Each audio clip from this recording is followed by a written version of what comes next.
อรุณสวัสดิ์เช้าวันนี้ในวันใหม่บรรยากาศชุ่มชื้นเย็นสบาย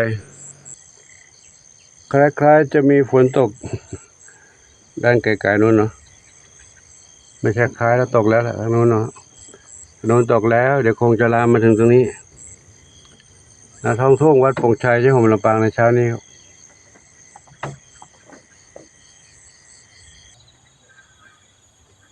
มีเสียงฟ้าร้องคำรามไกลๆเข้ามาถึงในวัดก็ดูร่มรื่นชุ่มชื่นด้วยธรรมชาติต้นไม้นานา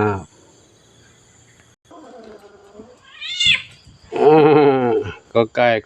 เราเฝ้ารอหลวงปู่อยู่ในวัดดีแล้วเนาะไม่ออกไปข้างนอกวันนี้หมอเหมียวอะไร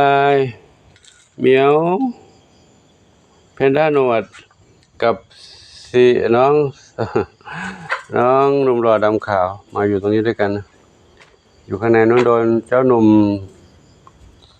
ทองใหญ่กวนเลยเอามาอยู่กับเพนด้าหนวดดีกว่าเพนด้าหนวดไม่เล่นไม่กวนเนาะใจดีอันนี้ทำงานกันหมดแล้วก็มีอยู่ที่นี่หกเหมียวน้องเทาลายไม่เห็นหน้าเราไปไหนไม่รู้นะ2-3 วันแล้วเนาะก็ไก่เข้ามานี่เร็วมาเร็วฝนจะตกแล้วเนี่ยปู่มีภารกิจต้องไปแล้วเด้อปู่มันไปวัดงานบุญตานกล้วยสลักวัดแป้นเนาะเดี๋ยวจัดข้าวจัดน้ำให้น้องเหมียวกินแล้วก็ไปแล้วนะลูกนะเต่าทองน้องมีบุญอยู่นี่ลูกนะน้องมีบุญแล้วใครขุดอุโมงค์ตรงนี้เดี๋ยวดูดิใครขุดรูตรงนี้เนี่ยโอ้ใครขุดถ้ำตรงนี้เป็นถ้ำอะไรใครโผล่ตรงนี้หรือเปล่ามีใครโผล่มาตรงนี้สมาชิกไม่โผล่มาจะรูนี้หรือเปล่าเอาอยู่นี่ด้วยกันเนี่ยอยู่ด้วยกันนี่เร็วเมียวรอกินอาหารแล้วลูกเดี๋ยวรอแป๊บเดียวลูกเด้อรอก่อนเนาะรอเนาะนี่น้องอะไรหนึ่งอนงทรัพย์ทวีจามจุลีสีลูกสีทองอ่อนแพนด้าเทาใหญ่บุญสมทองไม่ใช่ทองส้มอ่อนส้มขาวเล็กใครอยู่บนหลังคาแวบโชคทวีทรัพย์อยู่บนหลังคากับบุญกับใครนะก็วิ่งขึ้นต้นไม้กันใหญ่เลยกับทองใหญ่อยู่บนนั้นทองใหญ่กวนเขากวนเพื่อนเลยหนีไปอยู่ข้างนอกไปแล้วเล่นกันเมื่อเช้าให้อาหารเม็ดไปบ้างแล้วล่ะเดี๋ยวกินอาหารเสริมลงเลยกินอาหารเปียกวันนี้เวลามีจำกัดต้องมีภารกิจต้องไปลูกเด้ออยู่ในบ้านกันนะลูกนะสีแว่นดำกินอาหารลูกเด้อเพชรดำน้อยเล่นกับทองอ่อนลุงรอดำขาว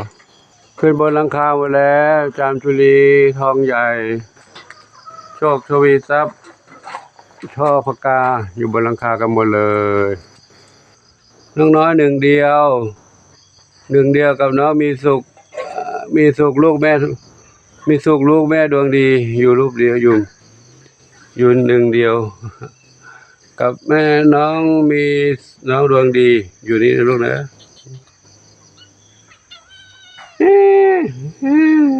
เดี๋ยวเราทำวัคซีนแล้วเนอะทำวัคซีนแล้วปล่อยออกมาแล้วนะจะได้ดูอาการดูยังไงเป็นลูกการเป็นไงบ้างล่ะเริ่มโตขึ้นเรื่อยๆแล้วเนาะมาด้านนี้แม่3 สีนวลกับลูกชวนฝันอยู่นี่เนาะอยู่นี่ชวนฝันเล็กวิ่งเล่นกลางคืนเล่นกันทั้งคืนกุกกักสนุกเขาเลยเนาะเล่นกันสนุกอยู่ในบ้านนี้เนาะกุกทองเล็กอยู่นี่ละทองเล็กเนาะทองเล็กบุญชัยอ้อนหลวงปู่ละยังไม่ออกลูกนะเดี๋ยวปู่ไปมีภารกิจต้องไปอยู่เนาะออกมาข้างนอกข้ากวนการกัดกันแล้วอยู่ไม่ใครช่วยลูกเด้ออยู่ในบ้านนี่ก่อนนะลูกนะปู่กลับมาตอนเย็นๆนู้นเนาะ วันนี้นะลูกนะเด็กๆอยู่วัดกันลูกนะหลวงปู่ไปภารกิจแล้วลูกเด้อเดี๋ยวตอนเย็นกลับมาเจอกันใหม่ครับขอให้แม่เหมียวอยู่กินข้าวกินน้ำอยู่ในบ้านนี่นะลูกนะอาหารให้กินนะลูกเด้อครับก็ขออนุโมทนาสาธุกับศรัทธาสาธุชนทุกคนทุกท่านที่ติดตามชมคลิปของหลวงปู่ในทุกๆคลิปด้วยดีตลอดมาและตลอดไปขอให้พบความสุขความเจริญมีความสุขกายสุขใจปรารถนาที่ใดขอให้ได้ทุกความมุ่งมั่นปรารถนาทุกการทุกท่านทุกคนสาธุ